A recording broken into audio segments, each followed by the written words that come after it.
بسم اللہ الرحمن الرحیم۔ السلام علیکم میرے پیارے بہنوں اور بھائیوں، میں امید کرتی ہوں کہ آپ سب لوگ خیر خیریت سے ہوں گے۔ اگر آپ چاہتے ہیں نا کہ آپ کی زندگی میں بھی سکون آئے، خوشی آئے، آپ کے سارے کام منٹوں میں ہو جائیں، آپ کو کوئی تکلیف پریشانی نہ آئے، آپ کے راستے کی رکاوٹیں پریشانیاں سب ختم ہو جائیں اور آپ کا راستہ بالکل صاف اور سموتھ ہوتا جائے، تو اس کے لیے درود شریف پڑھیں۔ درود شریف میں ایسی طاقت ہے جو آپ کی ہر پریشانی کو آپ سے ہٹا دیتی ہے اور آپ کی مشکلوں کو آسان کر دیتی ہے۔ اور درود شریف جس میں درود ابراہیمی ہے، ویسے تو آپ کوئی بھی درود پڑھیں، لیکن درود ابراہیمی جو درود کا بادشاہ جس کو بولا جاتا ہے، ضرور پڑھیں۔ اللہ تعالیٰ آپ سب کی پریشانیاں دور فرمائے۔ آج میں آپ سے ایک بہت ہی امپورٹنٹ چیز پہ بات کرنا چاہتی ہوں، اور وہ چیز کیا ہے، وہ بات کیا ہے جس پہ میں آپ سے بات کرنا چاہتی ہوں؟ ویسے تو اس بارے میں نے پہلے بھی کئی دفعہ آپ سے بات کی ہے، اور وہ یہ ہے کہ جو نیکی ہے نا، نیکی کرنا نصیب والوں کو ملتا ہے، نیکی کرنے کی توفیق نصیب والوں کو ملتی ہے۔ جی ہاں، آپ سمجھ رہے ہوں گے کہ یہ کیا بات ہے، یہ بہت بڑی بات ہے۔ اور یہ بات مجھے اس وقت سمجھ آئی جب مجھے ایک ایسا پرسنل ایکسپیرینس ہوا جس نے مجھے یہ بات سوچنے پہ مجبور کر دیا کہ واقعی نیکی نصیب والوں کے حصے میں ہوتی ہے، اور اللہ کی توفیق کے بغیر نیکی ممکن ہی نہیں ہے۔ میرے ساتھ جڑے رہیے گا، میں ضرور آپ کے ساتھ اپنا پرسنل ایکسپیرینس جو ابھی حج کے دنوں میں میدان عرفات میں میرے ساتھ پیش آیا، میں ضرور آپ کے ساتھ وہ شیئر کروں گی۔ اور پہلے آپ مجھے بتائیں کہ کیا آپ نے کبھی سوچا ہے کہ کچھ لوگ تو بہت آسانی سے نیکی کر لیتے ہیں، جبکہ کچھ بار بار گناہوں میں گر جاتے ہیں؟ کیا یہ صرف انسان کی مرضی ہے یا اللہ کی توفیق بھی اس میں شامل ہے؟ تو اس کے لیے جو سب سے امپورٹنٹ چیز ہے نا، جو سب سے پہلی چیز آپ نے سمجھنی ہے کہ ہدایت اور توفیق اللہ کے ہاتھ میں ہے۔ آپ کو پتہ ہے اللہ تعالیٰ قرآن پاک میں کیا فرماتے ہیں؟ میرا پیارا رب اللہ قرآن پاک میں فرماتے ہیں، میرا رب فرما رہا ہے کہ جو توفیق اور ہدایت ہے نا، وہ میرا نور ہے۔ یعنی اللہ تعالیٰ فرماتے ہیں ہدایت میرا نور ہے، میں جسے چاہتا ہوں عطا کرتا ہوں۔ آپ نے اس آیت پہ غور فرمانا ہے کہ اللہ کی ہدایت نور ہے۔ نور کیا ہے؟ روشنی ہے۔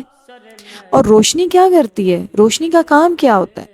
روشنی یہ ہوتی ہے کہ اندھیروں کو ختم کرتی ہے۔ اب وہ اندھیرے آپ چاہے فزیکل ورلڈ میں فیل کریں کہ آپ ایک کمرہ ہے جس میں اندھیرا ہے اور وہاں پہ آپ لائٹ جلا لیں گے تو وہاں پہ روشنی ہو جائے گی، ٹھیک ہے؟ اور دوسری روشنی جو ہے وہ آپ کے اندر ہے، آپ کے دل کے اندر۔ جو ہمارا دل اندھیروں میں ڈوبا ہوا ہے، گناہوں میں ڈوبا ہوا ہے، اس کو روشن کون کر سکتا ہے؟ وہاں پہ روشنی، وہاں پہ تو ظاہر ہے بلب نہیں جلا سکتے اپنے دل کے اندر، تو وہاں پہ کون سا بلب جلے گا جو اس اندھیرے کو ختم کر دے گا؟ تو یاد رکھیں، اللہ تعالیٰ خود فرما رہے ہیں کہ اللہ کی جو ہدایت ہے، اللہ کہتے ہیں وہ میرا نور ہے اور میں اس کو عطا کرتا ہوں جسے میں چاہتا ہوں۔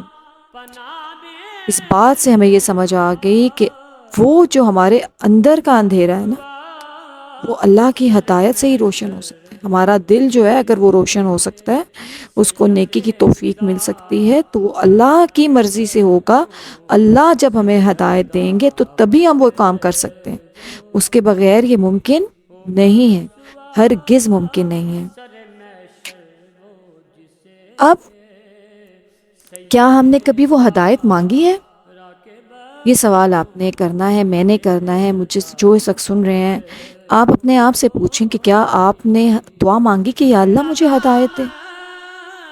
یاد رکھیں کہ جب تک آپ ہدایت نہیں مانگیں گے آپ کو ہدایت نہیں ملے گی۔ ہدایت میں بڑی غیرت ہے۔ اللہ تعالیٰ کہتے ہیں کہ میں ہر چیز بن مانگے دوں گا۔ اللہ تعالیٰ آپ کو گھر بیٹھے آپ کو ہر چیز عطا فرما رہے ہیں، سکون، رزق، دولت۔ ہاں، کمی زیادتی ہو سکتی ہے، کیونکہ اللہ تعالیٰ خود فرماتے ہیں قرآن پاک میں کہ میں جسے چاہتا ہوں بے تحاشا دیتا ہوں۔ وہ تو پھر اللہ تعالیٰ آزماتے ہیں انسان کو، لیکن بہرحال اللہ تعالیٰ رزق سب کو دے رہے ہوتے ہیں۔ الحمدللہ کوئی بھوکا نہیں سوتا ہے۔ اللہ تعالیٰ نے جب کسی انسان کو پیدا کیا ہے تو پھر اس کے رزق کا ذمہ بھی اللہ نے اٹھایا ہے، لیکن واحد ایک ہدایت ہے کسی چیز ہے، اللہ تعالیٰ فرماتے ہیں کہ مجھ سے مانگو، مجھ سے مانگو گے تو یہ ملے گی، ایسے بن مانگے نہیں ملے گی۔ تو اور ساتھ ساتھ ایک اور چیز بھی ہے کہ اگر اللہ کسی بندے سے خیر کا ارادہ کرے تو اس کے لیے نیکی کے راستے کھول دے۔ اب دیکھیں کتنی بڑی بات، اللہ تعالیٰ جب چاہے گا تو اس کو ہدایت دے گا اور اس کے لیے خیر کے دروازے کھول دے گا۔ اور بھلائی اور ہدایت کی ایک اور قسم کیا ہے؟ دین کی سمجھ، کہ جب اللہ تعالیٰ کسی بندے کے ساتھ بھلائی کا ارادہ فرماتے ہیں، اللہ تعالیٰ خود کہتے ہیں، رسول اکرم صلی اللہ علیہ وآلہ وسلم نے فرمایا کہ جب اللہ کسی بندے کے ساتھ بھلائی کا ارادہ فرماتا ہے تو اسے دین کی سمجھ عطا فرماتا ہے۔ الحمدللہ آپ سب نے خود کو دیکھنا ہے کہ اگر واقعی آپ کا دل نماز کی طرف جا رہا ہے، قرآن کی طرف جا رہا ہے، آپ کا دل کرتا ہے کہ آپ قرآن کھولیں، آپ کا دل کرتا ہے کہ آپ پڑھیں کہ آپ کا رب آپ سے کیا کہہ رہا ہے، تو سمجھ لیں کہ اللہ تعالیٰ نے آپ کے ساتھ بھلائی کا ارادہ کر لیا ہے۔ اس کے پیچھے ضرور آپ کی دعا ہوگی جو آپ نے اللہ سے ہدایت مانگی ہوگی، آپ نے اللہ سے راستہ مانگا ہوگا کہ یا اللہ مجھے سیدھا راستہ دکھا، ٹھیک ہے؟ تو یہ اس بات کی دلیل ہے کہ نیکی کی سمجھ اور عمل یہ دونوں اللہ ہی کی عطا ہے۔ اب کئی لوگ یہ بھی سوچ رہے ہوں گے کہ اگر سب اللہ کی توفیق ہے تو پھر گناہ پر انسان کیوں پکڑا جائے گا؟ تو یہاں ایک اہم بات سمجھیں کہ اللہ نے انسان کو اختیار دیا ہے، ٹھیک ہے؟ اللہ تعالیٰ نے انسان کو اختیار دیا ہے، رستہ دکھا دیا ہے، اب چننا انسان کا کام ہے، ٹھیک ہے؟ اس کے لیے اس نے اللہ سے مدد مانگنی ہے کہ یا اللہ میری مدد فرما۔ جیسے ہی اس نے اللہ سے مدد مانگی، ہدایت مانگی، اللہ تعالیٰ اس کے دل میں ڈال دے گا کہ اس کے لیے کون سا راستہ بہتر ہے۔ اب میں آپ کے ساتھ اپنا ایک پرسنل ایکسپیرینس بھی شیئر کروں گی ان سب باتوں کے بعد کہ ایسا کیا ہوا کہ جسے مجھے سوچنے پہ مجبور کیا ہے۔ بات میرے دماغ میں پہلے نہیں تھی کہ اتنی، ٹھیک ہے میں سوچتی تھی لیکن ایسا نہیں تھا کہ واقعی انسان نیکی جو ہے وہ اللہ کی توفیق سے ہوتی ہے، اور جو نیکی کی توفیق ہے وہ نصیب والوں کو ملتی ہے۔ نیکی بھی اللہ کی عزت ہے، جسے چاہتا ہے عطا کرتا ہے۔ اس لیے اگر آپ کے دل میں نماز، قرآن، ذکر یا توبہ کی رغبت پیدا ہو رہی ہے تو یہ بہت بڑی نعمت ہے۔ آپ نے دیکھا ہوگا کہ کئی لوگ آسان سنتے ہیں مگر اٹھتے نہیں، اور کتنے ایسے ہیں جو فوراً سجدے میں چلے جاتے ہیں۔ فرق صرف عادت کا نہیں، توفیق کا بھی ہے۔ اس لیے ہمیں ہمیشہ دعا کرنی ہے کہ اللہ ہمیں سیدھا راستہ دکھا۔ آپ کو پتہ ہے کہ عرفات کے میدان کی آپ کو اہمیت پتہ ہوگی کہ عرفات ہی وہ عظیم میدان ہے کہ جہاں حج کا سب سے اہم رکن ادا ہوتا ہے۔ اس کو حج کا رکن، افضل رکن کہا جاتا ہے۔ مطلب اگر آپ کا عرفات کے میدان میں آپ کا وقوف نہیں ہوا، آپ وہاں پر نہیں رکے، ایک خاص لمٹ، ایک ٹائم میں بتایا گیا ہے، اگر وہاں تک آپ نہیں رکے تو آپ کا حج ہی ادا نہیں ہوگا۔ یعنی کہ اس میدان کی اتنی اہمیت ہے کہ اگر آپ نے وہاں پہ وقوف نہیں کیا تو آپ کا حج، آپ کا ایک فرض ہی مکمل نہیں ہوا۔ حج کے 3 فرائض ہیں۔ پہلا کیا ہے؟ احرام باندھنا، نیت کرنا۔ دوسرا فرض ہے وقوف عرفہ، یعنی کہ عرفات میں وقوف۔ اور تیسرا کیا ہے اس کا؟ تیسرا کیا ہے؟ جی ہاں، تیسرا ہے اس کا طواف کرنا، صحیح، جس میں صحیح بھی شامل ہوتی ہے۔ تو یہ 3 رکن ہے، افضل رکن۔ اس میں اگر آپ عرفات کے میدان میں نہیں رکے تو اس کا مطلب ہے کہ آپ کا حج ادا نہیں ہوگا۔ تو اس دفعہ جب ہم عرفات کے میدان میں نے آپ کو شیئر کیا کہ اس دفعہ الحمدللہ میں نے اللہ تعالیٰ نے مجھے توفیق دی کہ میں نے حج کا فریضہ ادا کیا۔ تو عرفات کے میدان میں وہ میدان ہے، آپ یقین کریں کہ جب آپ اس میدان کی طرف بڑھ رہے ہوتے ہیں نا، یعنی کہ جب ہماری بس روانہ ہوئی اور جب عرفات کا علاقہ قریب پہنچ گیا اور ہمیں پتہ چلا کہ 1 کلومیٹر یا 1.5 کلومیٹر کا فاصلہ رہ گیا تقریباً۔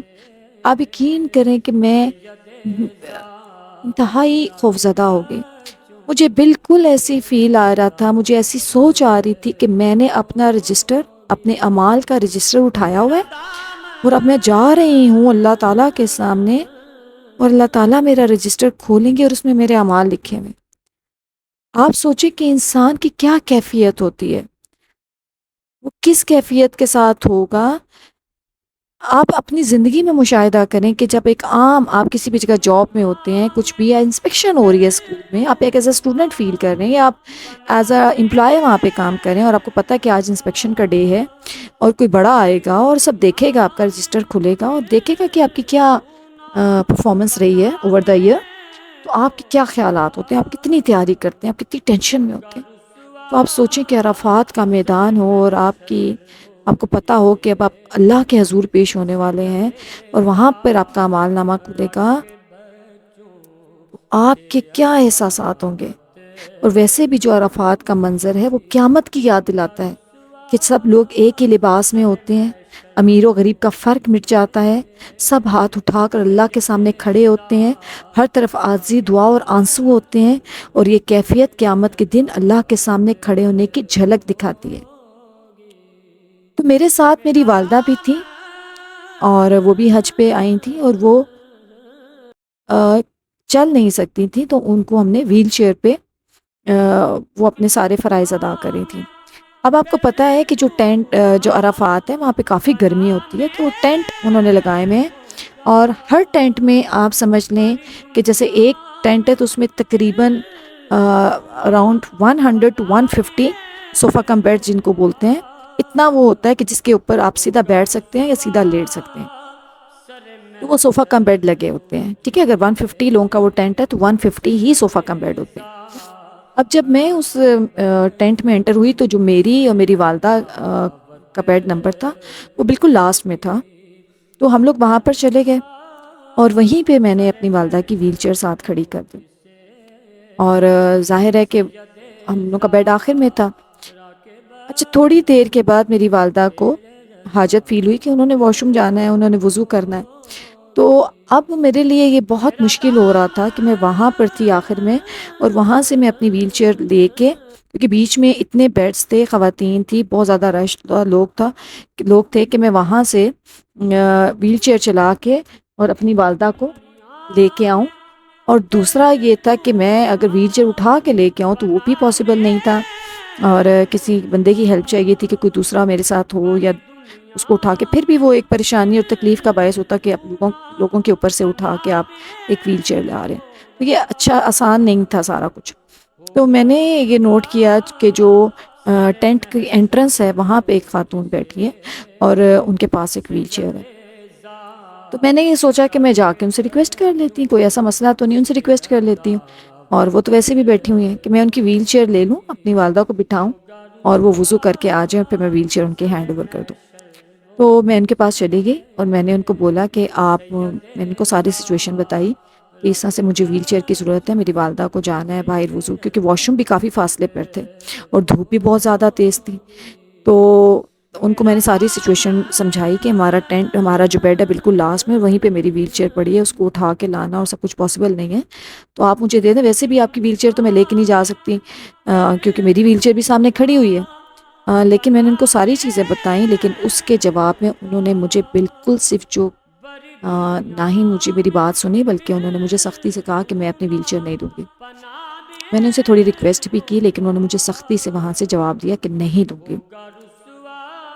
تو آپ یقین کریں کہ اس کے بعد پھر میں چونکہ مجبور تھی، اب کیا کر سکتی تھی، میں نے اسے 2 دفعہ ریکویسٹ کی، انہوں نے بہت سختی سے مجھے جواب دیا، تو پھر میں اپنی والدہ کا ہاتھ پکڑ کے ان کو سٹک کے ذریعے میں وہ لے گئی، ان کو مجبوری تھی، لیکن وہ بڑی تکلیف میں وہاں تک گئیں اور بڑی تکلیف میں واپس آئیں۔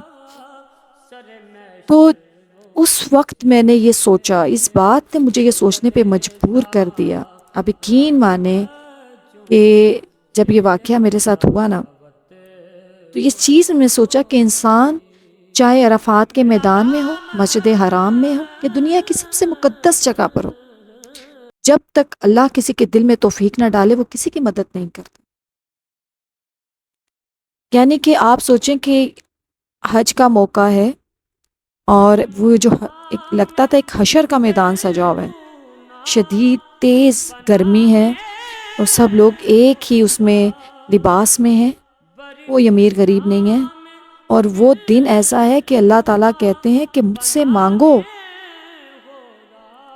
ٹھیک ہے، وہ ہمیں دکھاتا ہے، وہ قیامت کا منظر یاد دلاتا ہے، اور وہاں پر مانگی گئی دعا کبھی ریجیکٹ نہیں ہوتی ہے۔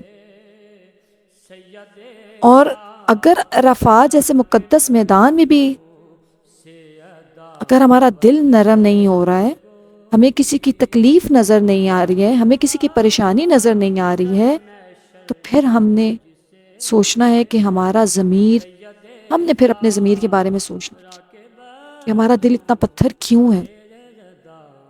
اور میرے بہنوں اور بھائیوں، اس ویڈیو کو بنانے کا بیسک مقصد جو صرف میں آپ کے ساتھ شیئر کرنا چاہتی ہوں، صرف ایک ہی مقصد ہے کہ دیکھیں، اللہ سے مانگیں ہدایت، اللہ سے توفیق مانگیں، کیونکہ اگر آپ کو توفیق نہیں ہے تو آپ چاہے جتنی بھی مقدس جگہ پہ بیٹھے ہیں، آپ نیکی کا کام نہیں کر سکتے، نہ آپ نیکی کا کام کر سکتے ہیں اور نہ ہی آپ گناہ سے بچ سکتے ہیں۔ یہ میرے رب کی دین ہے۔ اور یہ صرف ایک واقعہ نہیں ہے، اس طرح کے اور بھی بہت سارے واقعات ہیں جو میں آپ کے ساتھ شیئر کروں گی، کہ یہ کوئی بھی جگہ انسان کا دل نرم نہیں کرتی ہے۔ بہت سے لوگ کرتے بھی ہیں، لیکن اللہ کی توفیق نہ ہونا انسان کچھ نہیں کر سکتا۔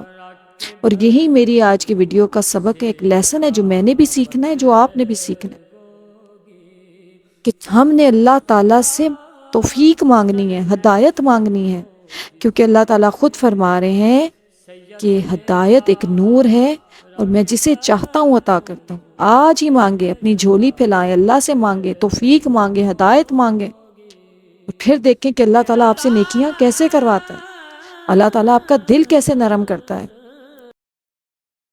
اور اگر آپ نے توفیق نہیں ہے، اگر آپ نے اللہ تعالیٰ سے مدد ہی نہیں مانگی، تو آپ چاہے عرفات میں ہیں، آپ چاہے کہیں پر بھی ہیں، آپ کا دل کبھی بھی نیکی کی طرف نہیں جائے گا۔ اللہ تعالیٰ ہم سب کو نیکی کرنے کی توفیق عطا فرمائے، اللہ تعالیٰ ہم سب کو ہدایت عطا فرمائے، آمین ثم آمین۔ ملتے ہیں آپ سے دوبارہ۔ السلام علیکم ورحمۃ اللہ وبرکاتہ۔